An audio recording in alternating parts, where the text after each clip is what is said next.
دیکھیں، قربانی کے جب 3 دن آتے ہیں تو ویسے تو فقہا نے فرمایا کہ ان 3 دنوں میں ہر عاقل بالغ مرد عورت اپنے اندر قربانی کی شرائط کو تلاش کرے، لیکن بہتر یہ ہے کہ فرض کر لیں اگر آپ پہ قربانی واجب ہوتی تو آپ کب جانور خریدتے؟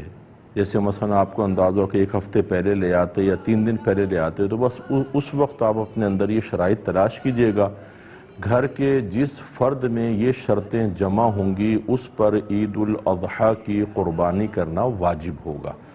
ہمارے عمومی طور پہ یہ دیکھا ہی نہیں جاتا، بس ابا جان قربانی کر رہے ہیں وہی کرتے چلے جاتے ہیں۔ بعض اوقات گھر والوں کے اندر ایک راؤنڈ لگتا ہے کہ اس سال والد صاحب کی قربانی اگلے سال والد صاحب نہیں کریں گے، امی کی طرف سے ہوگی، پھر وہ نہیں کریں گے تو دادی جان کی طرف سے ہوگی۔ اسی طرح بعض لوگ کویسچنز کرتے ہیں کہ ہم پہلی مرتبہ قربانی کر رہے ہیں تو سنا ہے کہ نبی کریم صلی اللہ علیہ وسلم کی جانب سے پہلی قربانی کرنی چاہیے۔ اسی طرح بعض لوگ یہ سمجھتے ہیں کہ پہلے والدین کی طرف سے ہوگی پھر ہم قربانی کرنا شروع کریں گے۔ یہ سب خیالات ٹھیک نہیں ہیں۔ پہلی بات یاد رکھیے گا کہ جس میں قربانی کی شرائط ہیں اس پہ قربانی واجب ہے، اسے تو اپنی طرف سے کرنی ہی ہوگی۔ تو یہ ہو سکتا ہے کہ والدہ میں قربانی کی شرائط جمع ہوں والد میں نہیں، تو ان پہ قربانی واجب نہیں ہوگی، والدہ پر ہوگی۔ اور یہ بھی پاسبل ہے کہ والد صاحب کے پاس بھی شرائط جمع ہیں، والدہ، بھابھی، بھائی، بچے، بہنیں جو بالغ ہیں، ایک ایک گھر میں 10 قربانیاں واجب ہو رہی ہوتی ہیں لیکن پتہ ہی نہیں ہوتا۔ تو اس لیے جس پر قربانی واجب ہے اگر پہلی مرتبہ بھی ہے تو اسے واجب اپنی طرف سے کر کے ادا کرنا ہوگا۔ پھر یہ نہیں ہے کہ آپ نبی کریم صلی اللہ علیہ وسلم کی طرف سے کریں، کیونکہ رحمت کونین صلی اللہ علیہ وسلم کی طرف سے کریں گے تو وہ نفلی قربانی ہوگی، تو پھر آپ کا واجب تو رہ جائے گا، آپ گناہ گار ہوں گے۔ ہاں، اگر کوئی ایسا شخص جذبہ رکھتا ہے تو 2 جانور لے کر آئے یا 2 گائے کے حصے لے، ایک حصہ نبی کریم صلی اللہ علیہ وسلم کے نام پر اور ایک اپنی طرف منسوب کر کے کرے۔ لیکن بہرحال جس میں قربانی کی شرائط جمع ہیں اس پہ قربانی واجب ہے۔ اب وہ شرائط کیا ہیں؟ نمبر 1 مسلمان ہونا، کافر پر نہیں ہوتی، عاقل اور بالغ ہونا، پاگل، مجنون اور نابالغ بچے پہ قربانی واجب نہیں ہے۔ تیسرا مقیم ہونا، یعنی انسان مسافر نہ ہو۔ مسافر سے مراد جو شرعی مسافت ہوتی ہے کہ آپ شہر کی حدود سے باہر نکل گئے اور کم از کم 92 کلومیٹرز دور جانے کا ارادہ ہے۔ جیسے شہر کی حدود سے نکلیں گے مسافر ہیں، پھر اس وقت تک آپ مسافر رہیں گے جب تک آپ کسی اور شہر میں جا کر کم از کم 15 دن قیام کی نیت نہ کر لیں، یا پھر وہ آپ کا وطن اصلی ہو۔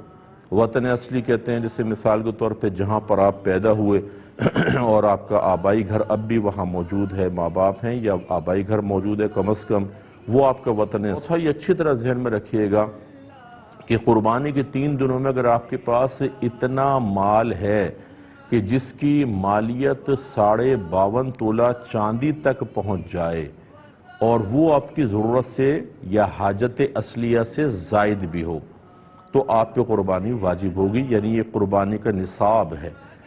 بس اتنا اگر اماؤنٹ آپ کے پاس ہے اور آپ کی ضروریات زندگی سے زائد ہونا چاہیے۔ ضروریات زندگی میں کون سا ہوگا؟ جیسے اگر فرض کر لیں آپ کو سیلری ملی تو راشن لینا ہے، بچوں کی فی پے کرنی ہے، اور چیزیں ہیں، یا گھر کے جو ضروریات زندگی کا سامان ہوتا ہے جیسے آپ کے کپڑے ہیں، آپ کے جوتے، اور اگر آپ نے اے سی لگایا ہوا وہ بھی حاجت اصلیہ میں آتا ہے، آپ کا فریج، واشنگ مشین، برتن وغیرہ، یہ سب حاجات اصلیہ میں آتے ہیں۔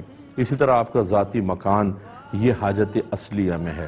اس سے فالتو کوئی بھی سامان ہو کہ جو آپ نے جو آپ کی ضروریات زندگی سے زائد ہے یا پھر سونا چاندی کی شکل میں ہے تو وہ اس پہ قربانی واجب ہوگی۔ لہٰذا اب آپ کو دیکھنا یہ ہوگا، مثال کے طور پہ اگر کسی بہن کے پاس 1 تولہ سونا ہے تو یقیناً 52.5 تولہ چاندی تک اس کی قیمت پہنچتی ہے، تو ان پر قربانی واجب ہوگی۔ یہ زکوٰۃ کے نصاب کو نہ دیکھیے گا، اس میں یہی لکھا ہے کہ اگر کسی کے پاس بھی کسی بھی قسم کا مال ایسا ہو جو حاجت اصلیہ سے زائد ہو اور اس کی مالیت 52.5 تولہ چاندی تک پہنچ جائے تو اس شخص پہ قربانی واجب ہے۔ لہٰذا یہاں تک فقہا نے لکھا ہے، مثال کے طور پہ اگر آپ نے کوئی مکان کرائے پہ چڑھایا ہوا ہے تو وہ تو آپ کی ضرورت سے زائد ہے نا، تو اس مکان کی بھی مالیت کا حساب ہوگا، قربانی واجب۔ اسی طریقے سے اگر آپ کا ذاتی مکان آپ رہ رہے ہیں، اس میں 6 کمرے ہیں، 4 یوز ہوتے ہیں، 2 کمرے بالکل بند پڑے ہوئے ہیں، ان 2 کمروں کی قیمت کا بھی حساب کیا جاتا ہے۔ اسی طرح آپ کے وہ کپڑے جو آپ پہنتے نہیں ہیں، چھوڑ دیے، جیسے بہنوں کے شادی کے ہوتے ہیں، ایک سوٹ صرف شادی کے ٹائم میں پہنا جاتا ہے، پھر ایسی فالتو پڑا ہوا ہے، اس کی قیمت کا بھی اعتبار ہوگا، یعنی جو بھی حاجت اصل سے زائد۔ اسی طریقے سے اگر آپ نے BC بھری ہوئی ہے اور ابھی آپ کی نکلی نہیں، تو سمجھ لیں وہ آپ کا قرضہ آپ نے دیا ہوا ہے، اس کی مالیت کا بھی حساب ہوگا۔ اسی طرح کسی کو قرض دیا ہوا ہے آپ نے، اس کی مالیت کا بھی حساب ہے۔